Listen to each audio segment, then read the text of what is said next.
我是义务社工师安德鲁。前一集我们谈到自闭症光谱上的成年朋友的其中一种核心的特色，社交互动沟通上面的困难。如果还没有看过，可以找这部影片来看。今天我们要谈一谈另外一个特色，缺乏变化、反复性的行为模式。我们称这样子的一个状况叫做固着。其实固着这个词在很多情况下会有，例如我有一个朋友，他有一点强迫症的状况，他家里东西陈设都有一定的摆放方式。其实在某些情况下，或者是某些强迫训练下，会让一般人没有办法分辨情境，会将强迫的行为运用在现实的社会当中。这样看起来就好像跟自闭症的孩子固着没有什么不同，其实这样子是蛮接近的。例如20多年前，我在陆军官校接受3军武校的入伍生训练的时候，陆军官校的入伍生走路都要走直线，转弯要转直角。在入伍训的这个高压的训练环境下，周末放假那个时候，大家都会去凤山车站附近有一家百货公司。这个百货公司就出现了一个奇特的景象，就是这些陆军官校的入伍生逛百货公司的时候，走路也会转直角或走直线。这就是在一个高压下的一个训练，不用脑袋，没办法分辨现实状况跟实际的状况的一个行为。一般人的理解当中，这是一件奇怪的事情，但是在一个高压的训练底下，这是一个很正常的状况，因为你到哪里都会表现出你在军校被训练的一个模式，因为在这个模式下是不需要用脑袋去分辨现在是哪一种环境，是现实环境还是非现实的环境。这个行为不论在哪一个环境下，已经变成一个自视的模式或一个反射的动作。自闭症的固着跟上面讲的这一些是不一样的，前面多半是后天的训练出来的一个结果，可以做自我的某一些的调整。但是自闭症的固着是一个天生的状况，不是经由学习而来的一个固定的行为。但是要去除固着，是可以透过后天的方式进行训练、进行学习、行为改变技术等方式都可以做得到。我们曾经有把一个自闭症的孩子经过早期疗愈的训练，在某一次的发展评估的鉴定过程当中，医师很疑惑的看了一下前面的病历，想了老半天，当初为什么这个孩子会被他自己下了一个自闭症的诊断？怎么跟现在落差那么大？是当初有下错诊断吗？有一些早疗自闭症光谱上的孩子，有很多固着的行为是很明显的。有很多小男生喜欢汽车、火车，特别是火柴盒小汽车。我儿子小时候也有很多小汽车，自己买的，朋友送的二手车子，至少有200-300台。但是自闭症小朋友玩的小汽车是很特别的，他的眼睛会盯着车子的轮胎的转动。2到3岁的自闭症小朋友会在家里客厅排小汽车的停车场，一次排个200-300台，不管你用直线、横线、斜线来看，每一台都是标线对齐的，没有一台是歪的，真的很惊人。当我的孩子开始玩小汽车的时候，也会喜欢排小汽车。老实说，我是有一点担心啊。不过排到100台之后就开始乱排，我就安心许多了。有些孩子会玩组合的火车、铁道的模型玩具，对于车辆的行驶也有特别的玩法。可以看这部影片，日本的一个小朋友，爸爸帮他拍的一个影片，大概是在他4岁左右，他组火车的一个模型，他对于火车的移动、转动，还有特别的一个玩法，大家可以打开来看。前面讲到小汽车的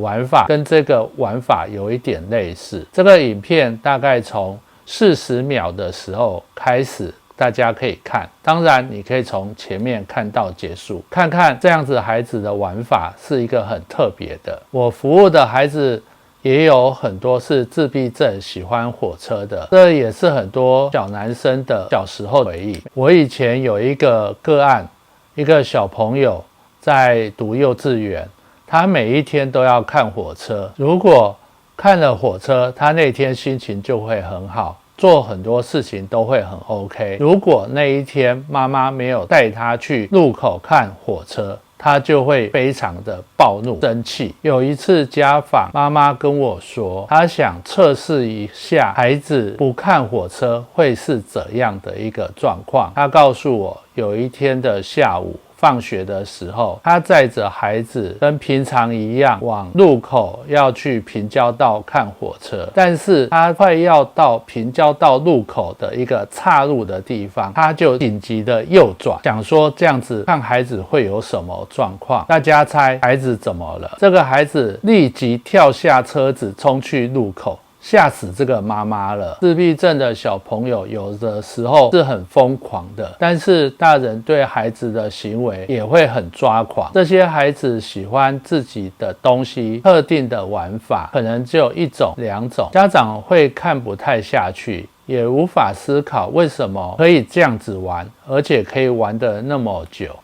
这样子有什么好玩的呢？当然在这个当中，大家可能不知道这个其中是有一个奥秘的，就是玩具跟孩子之间有一个特殊的一个魔力，会让孩子在这样子玩的过程当中产生一个愉悦感，一个平静的力量。在 Netflix 的戏剧当中，非常律师对每一种海豚都很了解。在光谱上发现爱这部澳洲的影集当中，其中有一集有一个男士对恐龙也是非常的了解，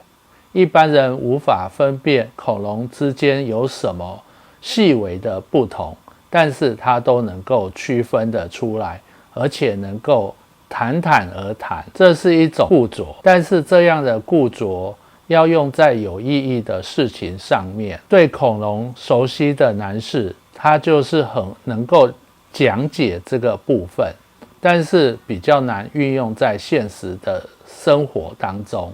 作为一个自我谋生的一个能力。也就是说，如果我们利用这个固着可以成为一个养活自己的工具，会比认识恐龙还要好。我有些自闭症的朋友，一年四季都会穿一样的服装，好一点穿类似的服装。我觉得到餐厅点餐，有些自闭症的孩子也会只点相同的菜色，就像非常律师的女主角一样，她只吃海苔饭卷，如果要给她其他的东西，他就会觉得不知道要怎样子处理。特别是最近有一集是有关于劳权团体的女律师在法庭的诉讼之后，请非常律师一起吃饭的时候，给他一碗东西，他就会很难够接受。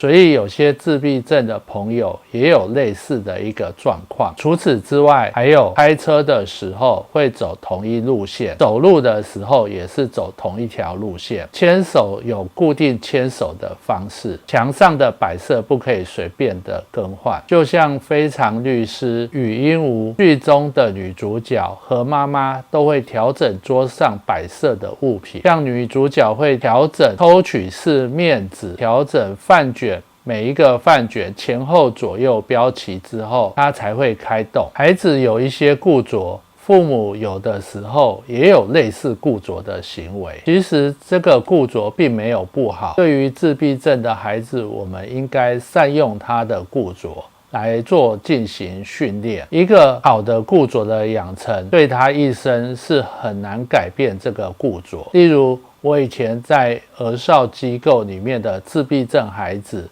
很多人很少会赖床，相信大家都会赖床，大家的孩子也都会赖床，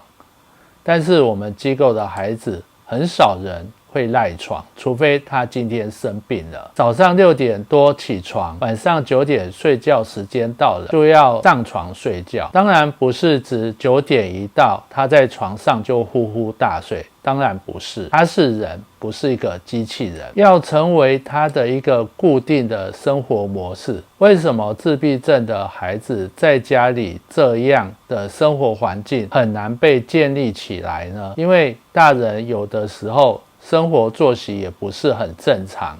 当然就无法要求孩子作息正常，因此孩子当然跟我们一样会赖床，睡得很晚。其实大家也不要羡慕这样的一个生活，因为好的习惯被建立，遇到突发的事件是很难有弹性做调整的。我之前机构里面有一个国中生的自闭症孩子，他不是高功能型的孩子，没有言语，只有仿说，但是我们训练他生活上面的一个自理、家事的处理，所以每天晚上他需要洗机构的碗。有一次新来的老师来机构工作，因为不知道他有这样子的习惯，所以就吃完晚餐之后就带所有的人下去楼下散步走一走。这个孩子一直想要回去，老师拉着他走出去，他就是想要回去，然后接着就开始生气，一直要回去洗碗。后来老师想到这个孩子平常在机构里面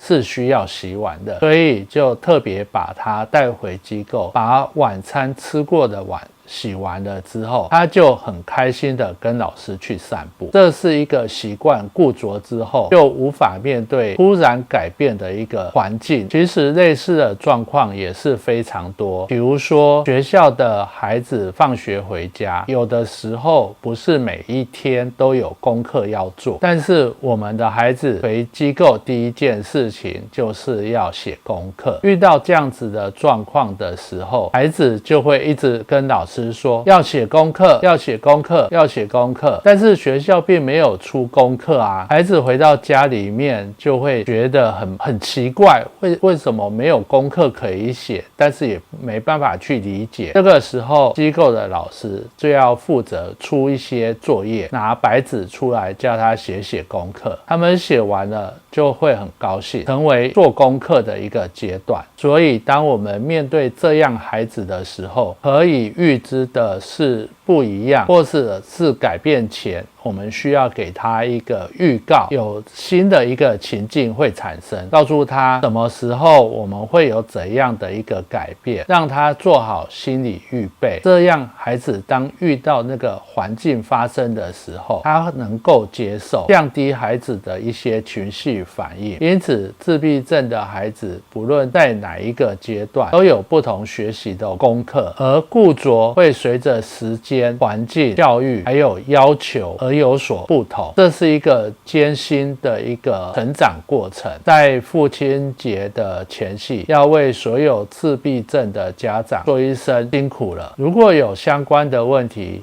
请在下面留言给我。我是医务社工师安德鲁，我们下一次见。